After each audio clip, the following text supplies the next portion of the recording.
ഫോണും നോക്കി ഇങ്ങനെ വെറുതെ കിടന്നു കേട്ടോ. ഒരു പണിയില്ലാതെ ഇങ്ങനെ ഇരുന്നു. എന്തുവാ അമ്മ അമ്മയുടെ പ്രശ്നം? ഞാൻ കുറച്ചു നേരം ഫോൺ നോക്കി. അമ്മയ്ക്ക് എന്തുവാ? നീ എല്ലാ കാര്യവും നിന്റെ പെങ്ങളുടെ അടുത്ത് മെസ്സേജ് അയച്ചു പറയല്ലായിരുന്നോടാ? അതെ, ഞാൻ എല്ലാ കാര്യങ്ങളും എന്റെ പെങ്ങളുടെ അടുത്ത് ഞാൻ പറയുമായിരുന്നു. അമ്മ, ഞാൻ ഒരു കാര്യം പറയട്ടെ. ഇത്രയും നേരവും മംഗലാപുരത്ത് പോകുന്ന കാര്യം ഞാൻ തീരുമാനിച്ചിരുന്നില്ല. പക്ഷെ ഇപ്പൊ ഒരു കാര്യം തീരുമാനിച്ചു. ഞാനും അവളും കൊച്ചുപോയി മംഗലാപുരത്തേക്ക് പോവാം. ആ അങ്ങനെ പറ. ഞാൻ ഇത് പറയാൻ നോക്കി നിൽക്കുമല്ലായിരുന്നോടാ നിങ്ങൾ മംഗലാപുരത്ത് പോവാൻ, അല്ലേ? അമ്മ ഇത് എന്നെ കൊണ്ട് പറയിപ്പിച്ചതല്ലേ. ഒരു കണക്കിന് നോക്കുവാണെങ്കിലുണ്ടല്ലോ, ഇവിടെ നിന്ന് അവിടെ പോയി നിൽക്കുമ്പോഴേ കുറച്ച് മനസ്സമാധാനങ്ങൾ എനിക്ക് കിട്ടും. ആ അപ്പൊ ഞാനും നിന്റെ അച്ഛനുമാണ് നിന്റെ മനസ്സമാധാനക്കേടിപ്പ, അല്ലേ? സിദ്ധു, കുഴിപ്പളത്തെ വീടിന്റെ പണി കഴിഞ്ഞോട്ടെ. ഞാനും നിന്റെ അച്ഛനും ആ സെക്കൻഡ് ഇവിടെ നിന്ന് ഇറങ്ങിത്തരും. നിനക്ക് അതോടുകൂടി മനസ്സമാധാനം കിട്ടുമല്ലോ. അമ്മ, ഞാൻ മംഗലാപുരത്ത് ഇങ്ങോട്ട് എത്തിയപ്പോ പോലും ഞാൻ കാണുവാ അമ്മ എന്റെ അടുത്ത് സംസാരിക്കുന്ന രീതി, പെരുമാറുന്ന രീതി എനിക്കൊന്നും മനസ്സിലാവുന്നില്ല. നിനക്കൊന്നും മനസ്സിലാവത്തില്ലടാ. കയ്യിലുള്ള പൈസ മുഴുവൻ അതും ഇതും എന്ന് പറഞ്ഞുകൊണ്ട് കളയും. എന്നപ്പോ നിനക്ക് എല്ലാം മനസ്സിലാവും.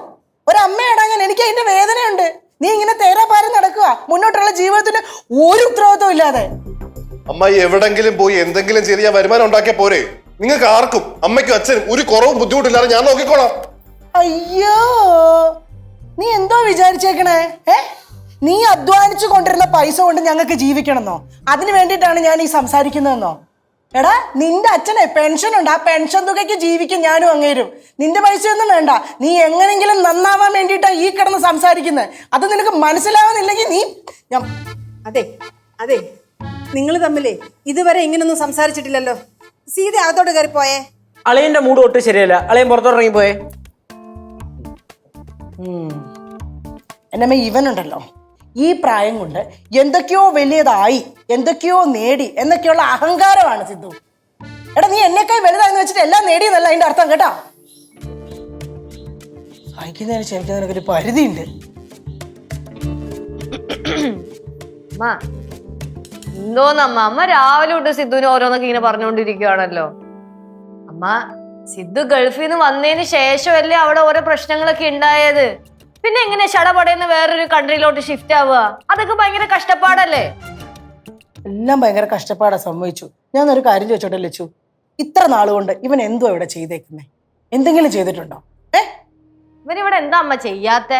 എല്ലാ കാര്യങ്ങളും നോക്കുന്നില്ലേ? ഈ പിള്ളേരുടെ പഠിത്തത്തിന്റെ കാര്യം നോക്കുന്നില്ലേ? ഈ വീട്ടിലെ കാര്യം നോക്കുന്നില്ലേ? കുഴിപ്പടത്തെ വീട്ടിലെ കാര്യം നോക്കുന്നില്ലേ? എന്തിന് ഈ കേശുടെ കോളേജ് ഫീസ് വരെ അടക്കാൻ ഇവൻ സഹായിച്ചിട്ടുണ്ട്. അതൊന്നും ഇവൻ ചെയ്ത കാര്യങ്ങളല്ലേ?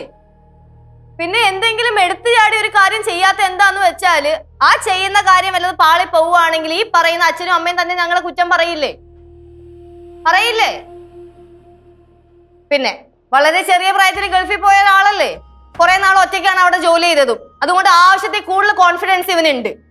എല്ലാരും കൂടെ ഓരോന്ന് പറഞ്ഞ് കോൺഫിഡൻസ് ഒക്കെ കളയാതിരുന്നാ മതി. പിന്നെ നിങ്ങളുടെയൊക്കെ ഒരു കുഴപ്പം ഞാൻ പറയാം. എല്ലാരും വലിയ കാര്യത്തിനൊക്കെ പറയും, മക്കളെ സിദ്ധു നീ ആ ബിസിനസ് ചെയ്തോ, ഈ ബിസിനസ് ചെയ്തോ, മറ്റേത് ചെയ്തോ, മറിച്ച് ചെയ്തോ എന്നൊക്കെ. എന്നാ ചെയ്യാൻ വേണ്ടി ഇറങ്ങുമ്പോഴോ അത് സമ്മതിക്കൂ. പിന്നെ ഇവൻ ഒറ്റയ്ക്ക് ദുബായില് കഷ്ടപ്പെട്ട് പണിയെടുത്തുണ്ടാക്കിയ കാശല്ലേ, അത് നഷ്ടപ്പെടുമ്പോഴോ വേദന അത് ഇവനറിയാം. അതുകൊണ്ട് ഇനി ഈ ജോലിക്കാര്യം പറഞ്ഞ ആരെങ്കിലും സിദ്ധുവിനെ വിഷമിപ്പിക്കുകയാണെങ്കിൽ ഞാൻ അത് സഹിച്ചെന്ന് വരില്ല. ആയിക്കോട്ടെ.